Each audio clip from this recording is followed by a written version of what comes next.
Hello and welcome to Byjus Exam Prep IAS. I welcome you all to a Hindu newspaper analysis for today. Also reminding you, this Sunday, that is the 4th of December, you have a chance to win up to 90% scholarship on the Byjus Exam Prep IAS courses by giving the Byjus National Scholarship Test. In this test, you'll also get to know how much are you prepared for the UPSC examination. This will be a test that will go on live at 11 a.m. The link to register is given in the description of the video. Don't forget to register for this test. Now let's begin with the very first article from the Hindu newspaper today that talks about the recent skirmish between the Supreme Court of India and the Government of India. Now, the Supreme Court and the government have exchanged a lot of statements in the past few weeks or so, ever since the new Chief Justice of India, Justice D.Y. has taken up his position. From the government side, the Law Minister, Mr. Kiren Rijiju, has been saying a lot of things about the judiciary. For example, criticizing the collegium system, then talking about how the bail reforms are not happening from the judiciary side. On the other hand, judiciary also has not kept quiet. Judiciary, for example, has criticized the government for delaying the appointment of judges in the High Court and in the Supreme Court by delaying to accept the recommendations of the collegium, which are in fact binding on the President of India.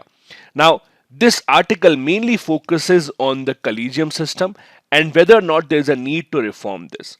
Now, as you know, collegium system is not written anywhere in the Constitution of India. It is a prime example of how judicial activism can bring in new laws and new reforms. As you would know, by the three judges' cases, specifically in the second judge case of 1993, the Supreme Court of India invented something called the collegium. Collegium would mean the group of judges in the Supreme Court that would recommend to the President the name of the next Supreme Court or the High Court judges. This name shall be binding on the President. In short, in the collegium system, there is absolutely no role to play for the government except the fact that the government officially has to accept the recommendation. Now, the loophole here is that the Supreme Court or no law talks about the time limit within which the government of India has to accept this recommendation. That is why we have seen a lot of times the government of India delaying this recommendation. Also, the government of India in the past few months has been returning the recommendation multiple times. This is what has happened now as well. The government of India returned 19 recommendations to the collegium. Now, as we discussed, collegium can simply return the same 19 names back and they shall be binding.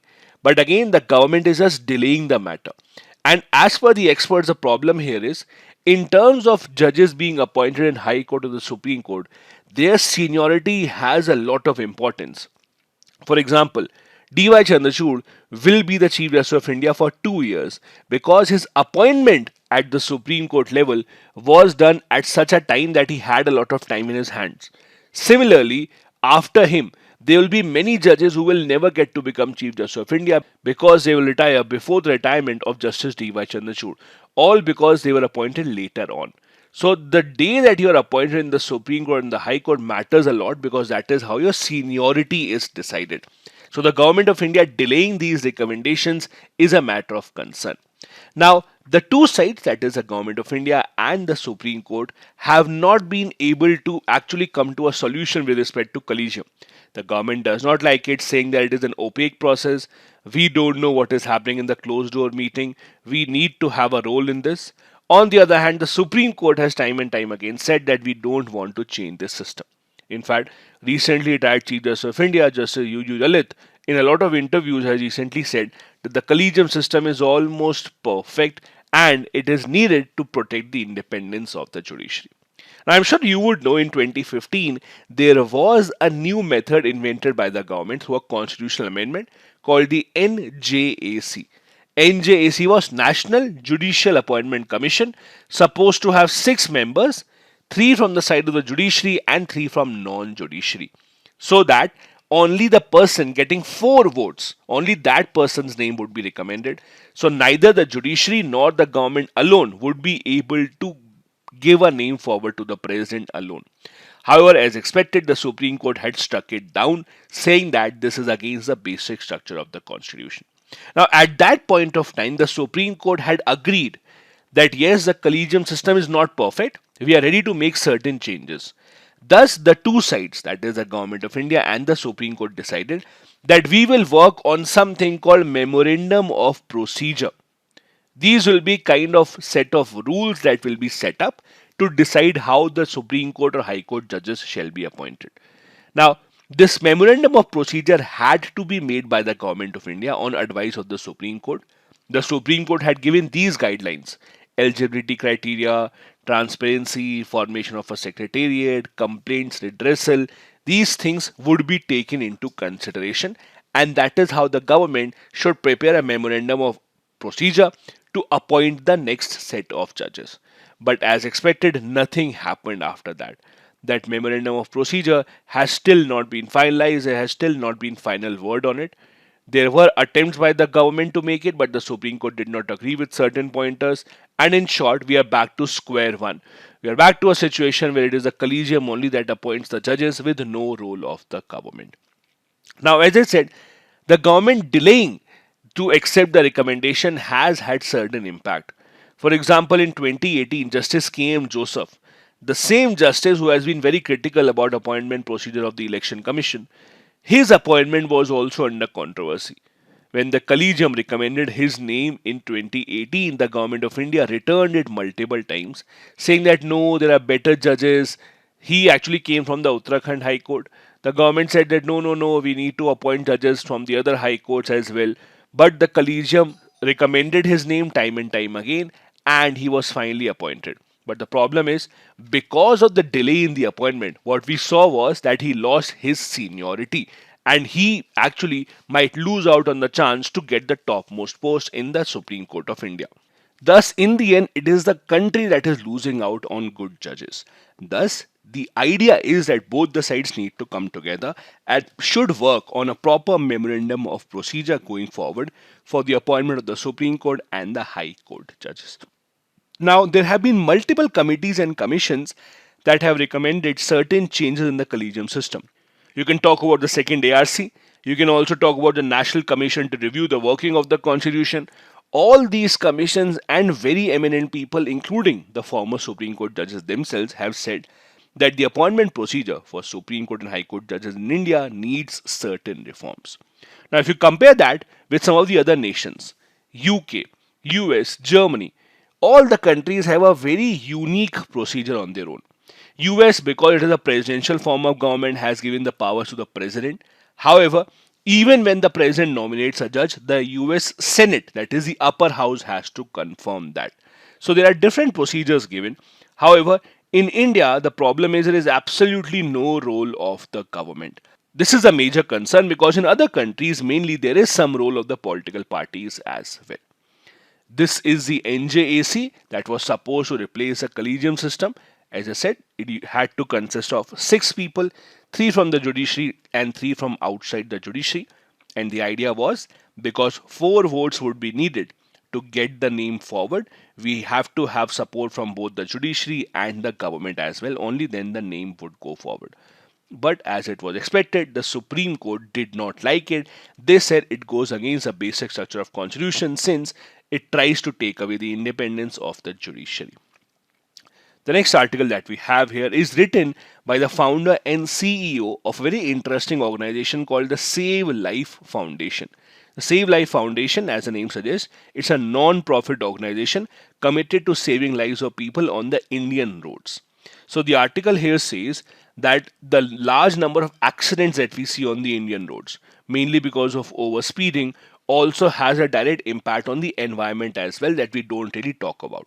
For example, we have to understand that most vehicles actually have a lot of toxic metals such as lead, mercury, cadmium, chromium, etc.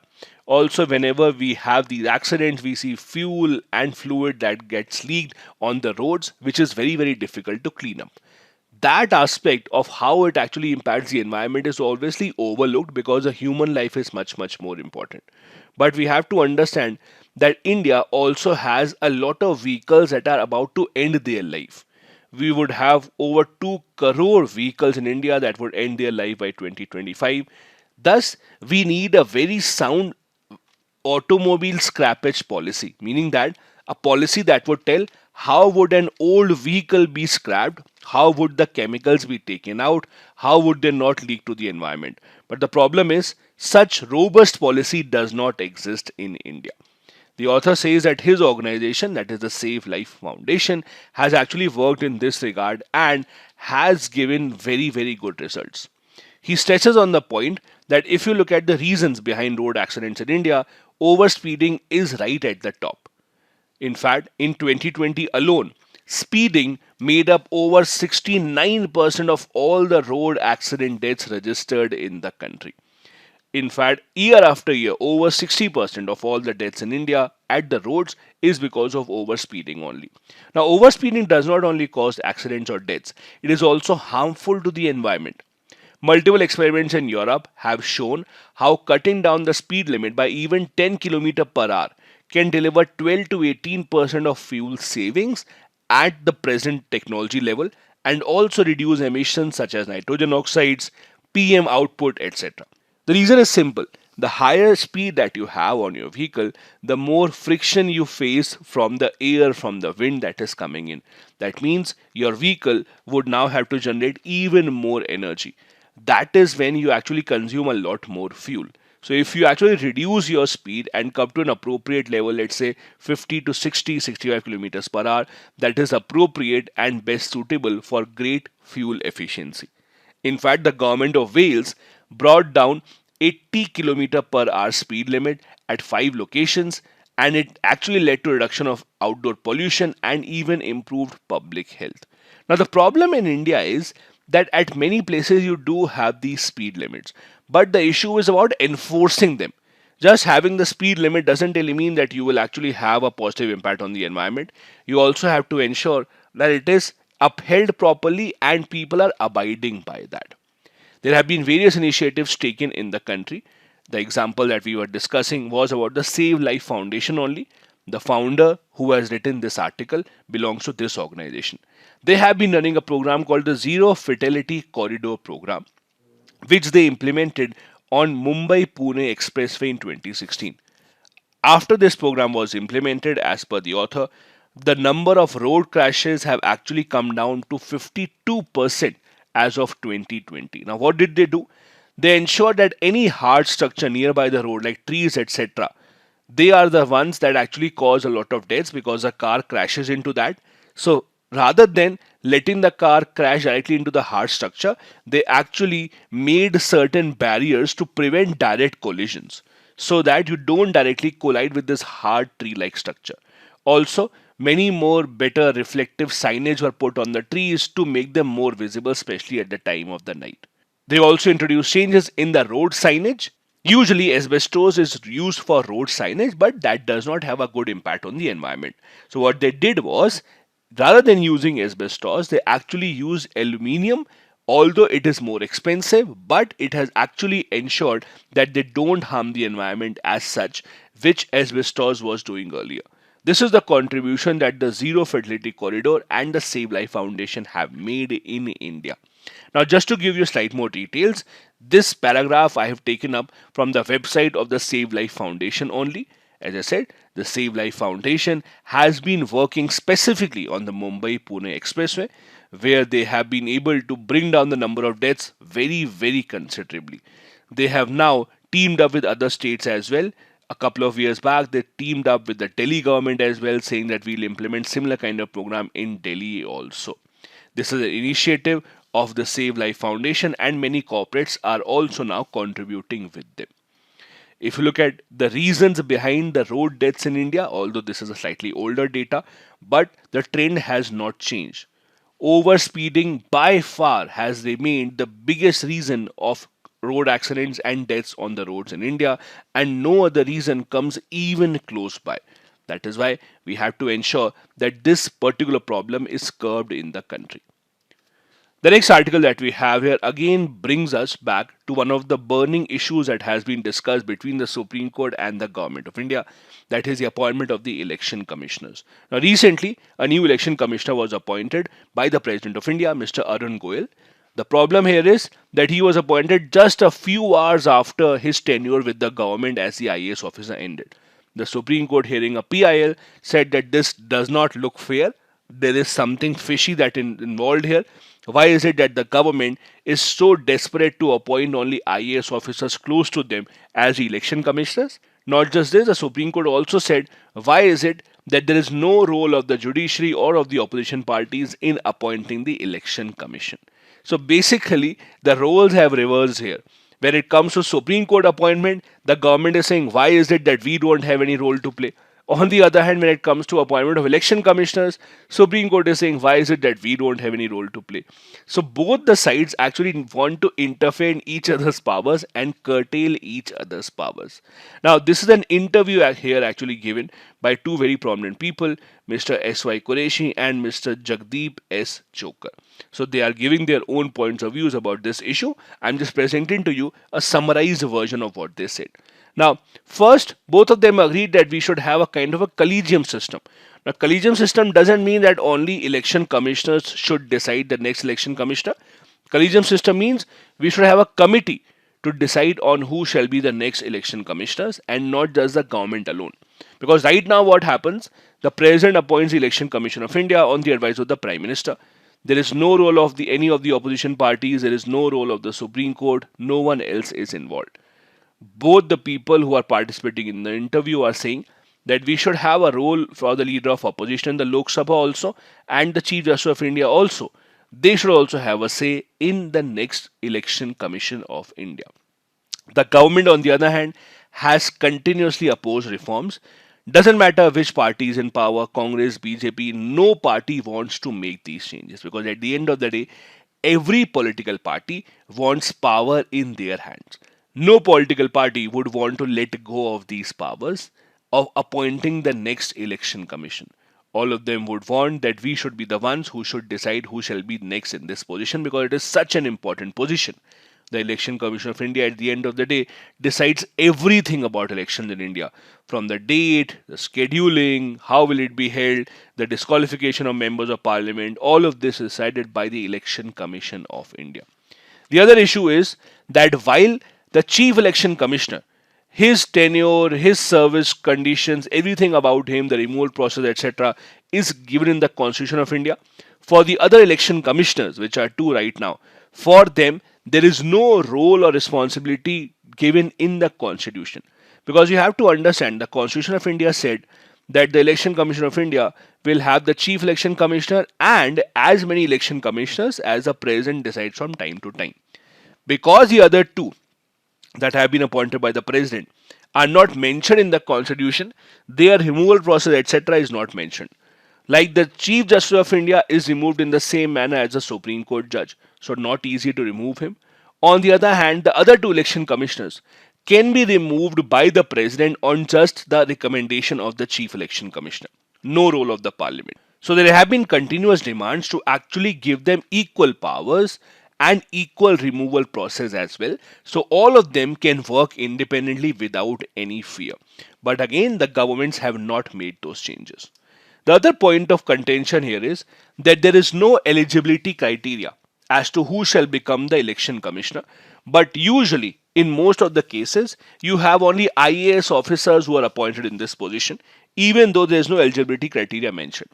The logic given is that IAS officers have worked as district magistrates, so they have the experience of conducting elections in their district, so they know how it works.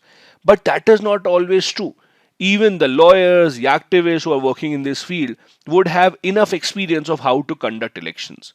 So government should ensure that the people who are appointed in the election commission, they are not restricted to IAS officers only because they would always be close to certain governments. The government should rather expand its horizon and appoint other people as well. Now there are a lot of issues as we discuss about the Election Commission of India that have been a point of contention. The tenure of the Chief Election Commissioner being one of them, which the Supreme Court pointed out. In fact, the Supreme Court judges recently said that since 2004, no Chief Justice of India has even completed 3 years in the tenure. As you know, the Constitution of India says that the Chief Election Commissioner will have a 6-year tenure, but since 2004, none of them have even had a 3-year tenure. As you can see here, the tenures hardly last over 1 year. In very few cases, they last over 1 year, and in most cases they don't go beyond 2 years as well. This is also a point of criticism. The Supreme Court has asked, why are you appointing only those people who are close to 65 years of age? At least give them a proper tenure. There is one more thing that we have to understand. The Election Commission of India is a very, very, very important and a very appreciated body across the world.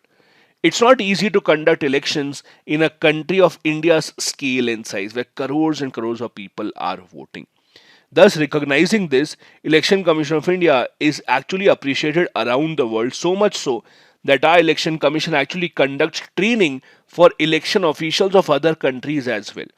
So, Election Commission of India has actually made a body called India International Institute of Democracy and Election Management.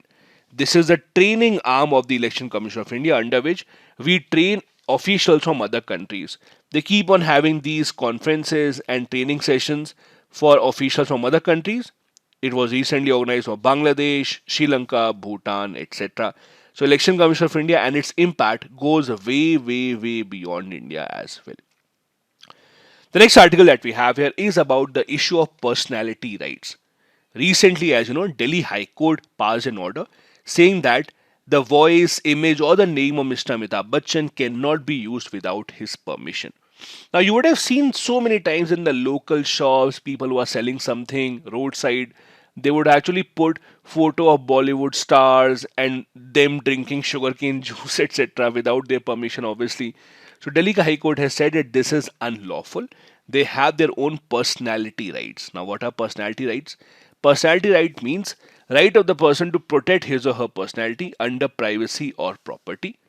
They are very important to celebrities because their personality is their way of earning. So, celebrities' name, photographs, even voices that are being misused to sell something to boost the sales of the other companies should not be used. In fact, nickname, any identifiable personality property, if they have a very unique kind of a car, all these cannot be used because you're pointing out towards a person's personality. That is what the court has said. Now, this is not the first time that something like this has happened. In 2011, Arun Jaitley, when he was arrived, he actually went to the court because there were some people who were running a website called arunjaitley.com. So he said that I am Arun Jaitley, I should be given this website, and no one has any right to post anything on this website because people will think it is coming from me.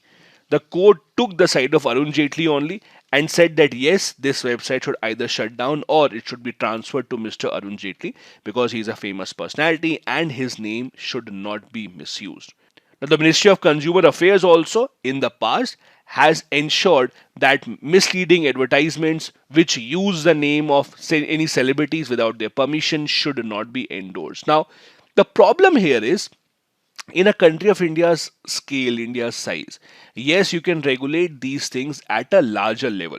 So, for example, if there's a company who is publishing ads in the newspapers or giving ads on TV, which has certain celebrities without their permission, then you can obviously control them. But at the local level, as I said, at local stores, you have so many stores having photos of superstars, celebrities, etc., drinking their juice or eating their chocolate, etc. But that doesn't really mean that they would have taken the permission from the celebrity. So there's very thin line that you have to understand how to adhere to. Now, in India, the right to privacy, as you know, as per the Supreme Court, has been considered as a part of our fundamental rights under Article 21. But personality rights, as such, have not been written anywhere.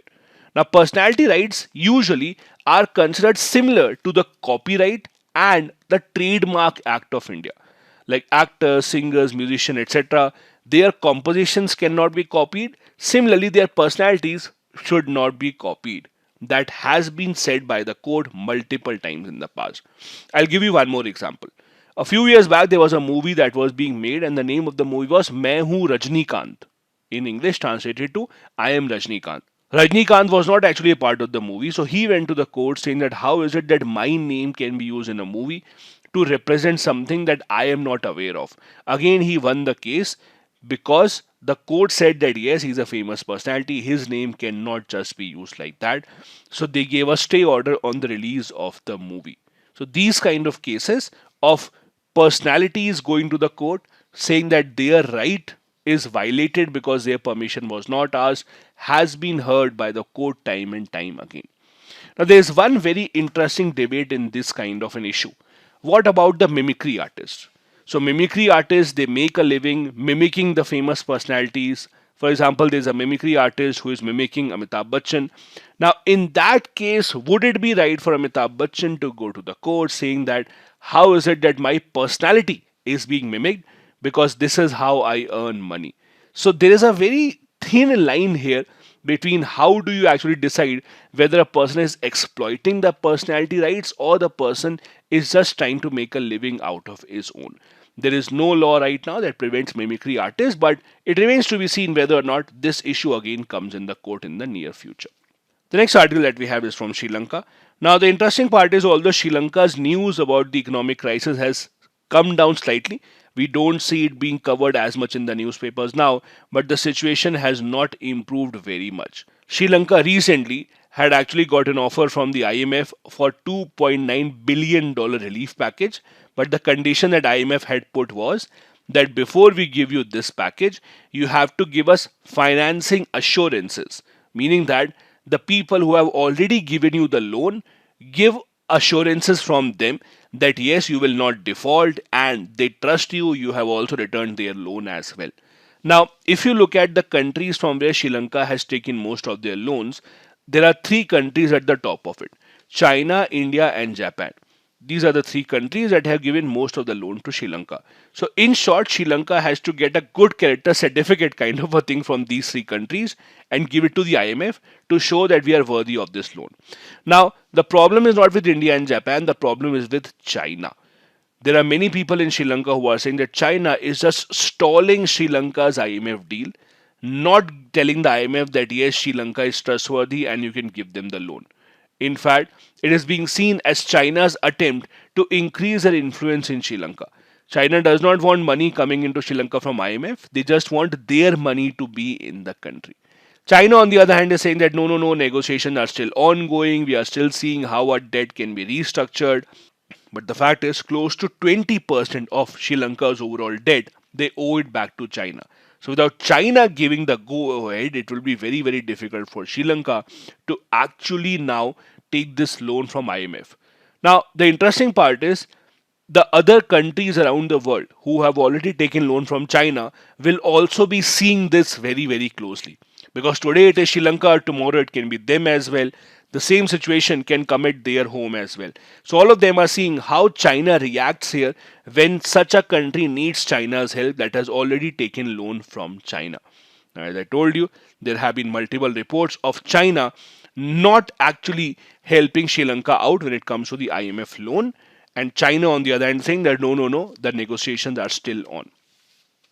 Now do remember, there are many countries that go to IMF to ask for a bailout, but for any country to go to IMF is almost absolutely the last option. The reason being that IMF actually puts in a lot of conditions for giving you a loan. Conditions such as you have to cut down your spending, you have to increase your taxes, cut down your subsidies. In short, all these conditionalities which people of the country will not like. Because people of the country will only like when the government is spending money of them. Who will like when their government says that no, subsidies are going away, taxes are increasing, welfare spending is coming down? But all of them know in the long run, these are the good things to do. And that is why the IMF forces the countries to adopt these conditionalities if they have to get a loan. So no country, if they have any other option, would actually go to IMF. But Sri Lanka, as we know, has no other option right now but go to the IMF. And that is why they have to get these guarantees from creditors such as India, Japan and China to get this IMF bailout. These were the important articles from the Hindu newspaper today. Now a couple of practice questions. Number 1.